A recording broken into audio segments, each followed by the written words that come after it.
Last night, former President Donald Trump floated some names as possible contenders for vice president. Now, while doing so, he also made sure to do what he does best, publicly humiliate one of those candidates, Senator Tim Scott, who has ironically licked Trump's boots, maybe the hardest of anyone in recent months. Now, the topic of Trump's vice presidential picks came up during Fox's town hall, which was moderated by Laura Ingraham. And so she listed off several contenders for vice president. And here's the list that she named. She had former Governor Ron DeSantis, Senator Tim Scott, Vivek Ramaswamy, Representative Byron Donalds, South Dakota Governor Kristi Noem, and former Democratic Congresswoman Tulsi Gabbard. Now, Trump said that all of those names are on his short list. He says, honestly, all of those people are good. They're all good. They're all solid. But before Ingraham asked Trump about the specific individuals that she had listed, she also asked him what he was looking for in a vice president. We might have millions of people watching this show, but you can be the difference maker because we just need 1% of our audience to be paid members, and then this show can be around forever. So you can make that difference. Click join now.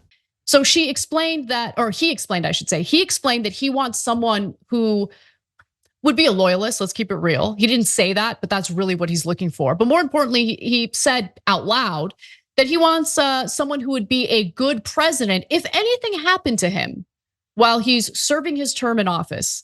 And then unprompted, he gestured to Tim Scott, who was there at the town hall, and said, a lot of people are talking about that gentleman right over there. And he's been so great. Wow. That's really a glowing testimony. He's so great. And then he starts to humiliate Tim Scott. And this isn't the first time he's done it. He's been such a great advocate. I have to say, this is in a very positive way. Tim Scott, he has been much better for me than he was for himself. I watched his campaign and he doesn't like talking about himself, but boy, does he talk about Trump.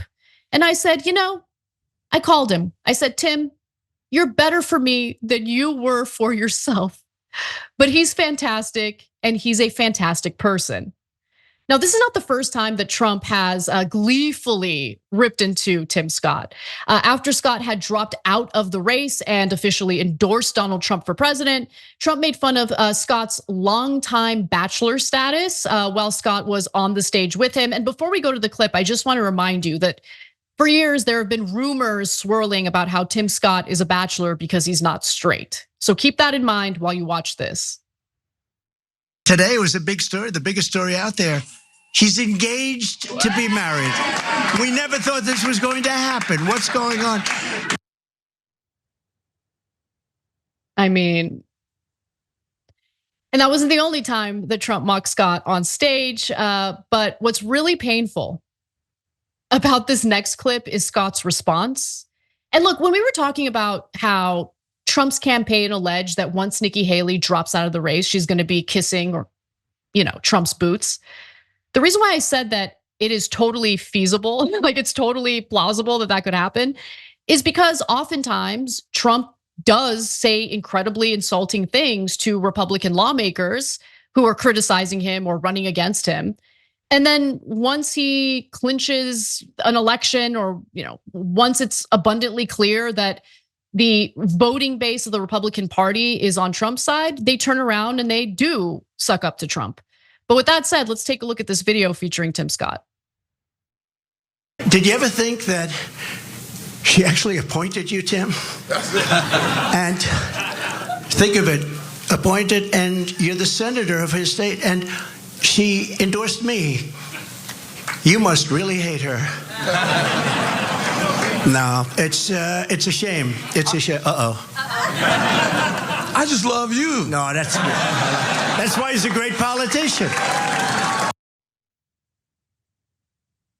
One of my favorite words is debase. And that's what you just saw in that clip. Someone debasing himself for political power. I hope it's worth it. To me, power is speaking your mind and doing so fearlessly. To me, power is not having to suck up to someone that you know in your heart is not a good person. That is power. And don't get me wrong, to survive, a lot of times we gotta engage in politics, whether it be in the office, whether it be in the context of our own families. I get that. You gotta be diplomatic in some cases. But freedom is allowing yourself to be who you really are and not kowtowing to people that you know are not good people. And so when I look at all these Republican politicians who are just holding on to power, I really want to be a congressperson. I really want to be a senator. And so I have to pretend like I like Trump. Is that really power?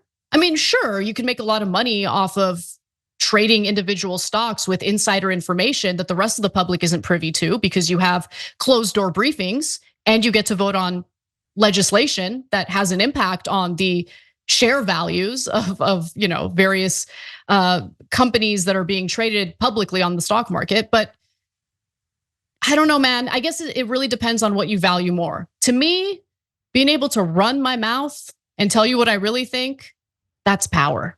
That's freedom. And it's worth more than money to me. Not for these politicians, though.